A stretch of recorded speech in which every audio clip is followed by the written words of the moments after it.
नमस्कार दोस्तों, आप सभी को स्वतंत्र दिवस की हार्दिक शुभकामनाएं। दोस्तों, हमारे इस महान देश को आज़ादी दिलाने में कई सारे स्वतंत्र सेनानियों का हाथ था और इसी कारण आज हमारा देश आज़ाद है और हम लोग आराम से अपनी ज़िंदगी बिता रहे हैं। भारत के आज़ादी की लड़ाई में पुरुषों के साथ साथ महिलाओं ने भी बहुत सारे बलिदान दिए थे, पर आज की तारीख में हम इन महान लोगों को भूलते जा रहे हैं।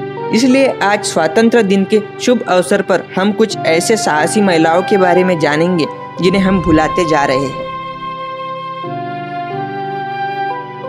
नंबर 10, सुचेता कृपालिनी। सुचेता कृपालिनी उत्तर प्रदेश और भारत की सबसे पहली महिला मुख्यमंत्री थी। वह भारत छोड़ो आंदोलन में सबसे आगे आई थी और इसी कारण उन्हें अंग्रेजों ने गिरफ्तार भी किया था। बाद में उन्होंने पार्टीशन राइट्स के दौरान गांधी जी के साथ मिलकर काम भी किया। वह साथ ही साथ उप समिति का भी हिस्सा बनी जिसने भारत के संविधान के लिए चार्टर निर्धारित किया। वह 1940 में स्थापित अखिल भारतीय महिला कांग्रेस की संस्थापक भी थी। नंबर 9, कित्तूर रानी चिन्नम्मा। रानी चिन्नम्मा कर्नाटक में कित्तूर रियासत की रानी थी। उन्होंने 1824 में ब्रिटिश ईस्ट इंडिया कंपनी के खिलाफ एक सशस्त्र विद्रोह का नेतृत्व किया ताकि वह कित्तूर में भारतीय नियंत्रण बनाए रख सके, पर इस लड़ाई में वह हार गई और उन्हें पकड़कर जेल में बंद कर दिया गया और इसी कारण 2 फरवरी 1829 को जेल में उनकी मृत्यु हो गई। वह ब्रिटिश शासन के खिलाफ विद्रोह करने वाली पहली महिला शासक में से एक थी। वह कर्नाटक में एक लोकनायक और भारत में स्वतंत्रता आंदोलन की प्रतीक बन गई है। नंबर 8, कमला देवी चट्टोपाध्याय।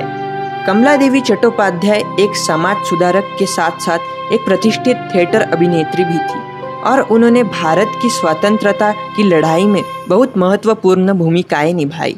वह एक देशभक्त नेता के रूप में सक्रिय भूमिका के लिए ब्रिटिश सरकार द्वारा गिरफ्तार होने वाली भारत की पहली महिला बनी। उन्होंने भारत में महिलाओं की सामाजिक और आर्थिक स्थितियों में भी सुधार किया। उन्होंने 1930 के गांधी जी के नमक सत्याग्रह में भी भाग लिया था। विधानसभा के लिए वह पहली महिला उम्मीदवार थी। इतना ही नहीं बल्कि अखिल भारतीय महिला सम्मेलन की स्थापना में उनका महत्वपूर्ण योगदान था। नंबर 7, लक्ष्मी सहगल। लक्ष्मी सहगल एक पूर्व भारतीय सेना अधिकारी थी जिन्हें कैप्टन लक्ष्मी भी कहा जाता था। उन्होंने नेताजी सुभाष चंद्र बोस द्वारा स्थापित इंडियन नेशनल आर्मी यानी INA के लिए बंदूक उठाई और स्वतंत्रता के संघर्ष में एक बाघिन की तरह इसका नेतृत्व किया।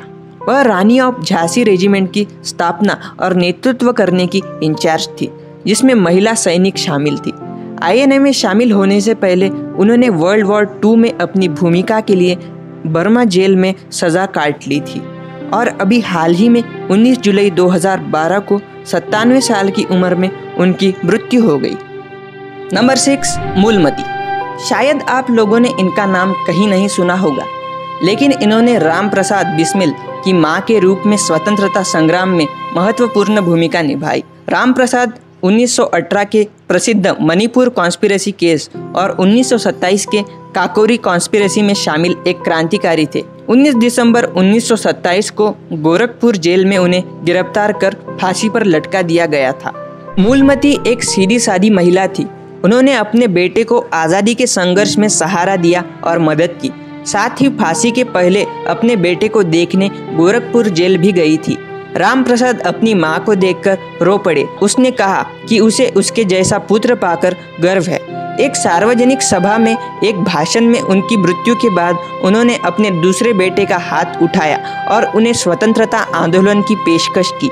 स्वतंत्रता संग्राम में उनके अटूट समर्थन और विश्वास के बिना राम प्रसाद बिस्मिल के पास अपने चुने हुए रास्ते पर चलने का संकल्प नहीं हो सकता था। नंबर 5, तारा रानी श्रीवास्तव। तारा रानी का जन्म बिहार के सारण में एक साधारण परिवार में हुआ था और उनकी शादी फुलेंदु बाबू से हुई थी। वे 1942 में गांधी जी के भारत छोड़ो आंदोलन में शामिल हुए, विरोध को नियंत्रित किया और सिवान पुलिस स्टेशन की छत पर भारतीय ध्वज फहराने की योजना बनाई। वे भीड़ इकट्ठा करने में कामयाब रहे और इंकलाब के नारे लगाते हुए सिवान पुलिस स्टेशन की ओर मार्च शुरू किया। जब वे उनकी ओर बढ़ रहे थे तो पुलिस ने फायरिंग कर दी।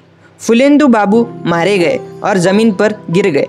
निडर तारा ने अपनी साड़ी की मदद से उसे बांध दिया और भारतीय ध्वज को थामे हुए इंकलाब के नारे लगाते हुए भीड़ को स्टेशन की ओर ले जाती रही। तारा के वापस आने पर उनके पति की मृत्यु हो गई, लेकिन उन्होंने स्वतंत्रता संग्राम का समर्थन करना जारी रखा। नंबर 4, भिकेजी कामा। भिकेजी कामा भारतीय राष्ट्रवादी आंदोलन की एक प्रख्यात व्यक्तित्व थी। उनका जन्म 24 सितंबर 1861 को मुंबई में एक पारसी परिवार में भिकेजी रुस्तम कामा के रूप में हुआ था। खैर, हम किसी और की नहीं बल्कि मैडम कामा की बात कर रहे हैं, जो एक प्रसिद्ध स्वतंत्र सेनानी है। उन्होंने अपनी सारी संपत्ति युवा लड़कियों के लिए एक अनाथालय की मदद के लिए दे दी। एक भारतीय राजदूत के रूप में उन्होंने भारतीय राष्ट्रीय ध्वज फहराने के लिए 1907 में जर्मनी की यात्रा भी की। मदम कामा को मदर ऑफ इंडियन रिवॉल्यूशन भी कहा जाता है। नंबर 3, अरुणा आसफ अली। अरुणा आसफ अली आंदोलन की द ग्रैंड ओल्ड लेडी के रूप में लोकप्रिय है। वह एक भारतीय स्वतंत्रता कार्यकर्ता, एक स्वतंत्रता सेनानी थी, जिन्हें भारत छोड़ो आंदोलन के दौरान बॉम्बे में गोवालिया टैंक मैदान में भारतीय राष्ट्रीय कांग्रेस का झंडा फहराने के लिए जाना जाता है। उन्होंने नमक सत्याग्रह आंदोलन के साथ साथ अन्य विरोध मार्च में भी भाग लिया और उन्हें जेल में डाल दिया गया। उन्होंने राजनीतिक बंदियों को संगठित किया और भूख हड़ताल शुरू करके जेलों में दिए जा रहे दुर्व्यवहार का विरोध किया। नंबर 2, कनकलता बरुआ। कनकलता बरुआ को बीरबला के नाम से भी जाना जाता है। वह आसाम की एक भारतीय स्वतंत्रता सेनानी थी। उन्होंने 1942 में बारंगबाड़ी में भारत छोड़ो आंदोलन में अग्रणी भूमिका निभाई और हाथ में राष्ट्रीय ध्वज लिए महिला स्वयंसेवकों की पंक्ति में शीर्ष पर खड़ी रही। उन्होंने अंग्रेजों के प्रभुत्व वाले गोहपुर पुलिस स्टेशन पर ब्रिटिश साम्राज्यवादियों को वापस जाना चाहिए आदि के नारे लगाकर झंडा फहराने का लक्ष्य रखा, लेकिन अंग्रेजों ने इसे प्रतिबंधित कर दिया था। हालांकि उन्होंने यह समझाने की कोशिश की कि उनके इरादे नेक थे, परंतु ब्रिटिश पुलिस ने उन्हें कई अन्य पिकेटर्स के साथ गोली मार दी और 18 साल की उम्र में उसने देश के लिए अपना जीवन बलिदान कर दिया। नंबर 1, मातंगिनी हजरा। मातंगिनी हजरा को बूढ़ी गांधी के नाम से जाना जाता था। उन्होंने क्विट इंडिया मूवमेंट और नॉन कोऑपरेशन मूवमेंट में भाग लिया था। एक जुलूस के दौरान उन्हें 3 बार गोली मार दी गई थी, मगर फिर भी वह अपने हाथ में भारतीय ध्वज के साथ नेतृत्व करती रही। वह वंदे मातरम चिल्लाती रही। स्वतंत्र भारत में सबसे पहली महिला मूर्ति मातंगिनी हजरा की लगाई गई थी। यह मूर्ति 1977 में तमलुक में लगाई गई, जहां उन्हें मार दिया गया था, और साथ ही साथ कोलकाता में हजरा रोड भी है, जिसका नाम इन्हीं के नाम पर रखा गया था।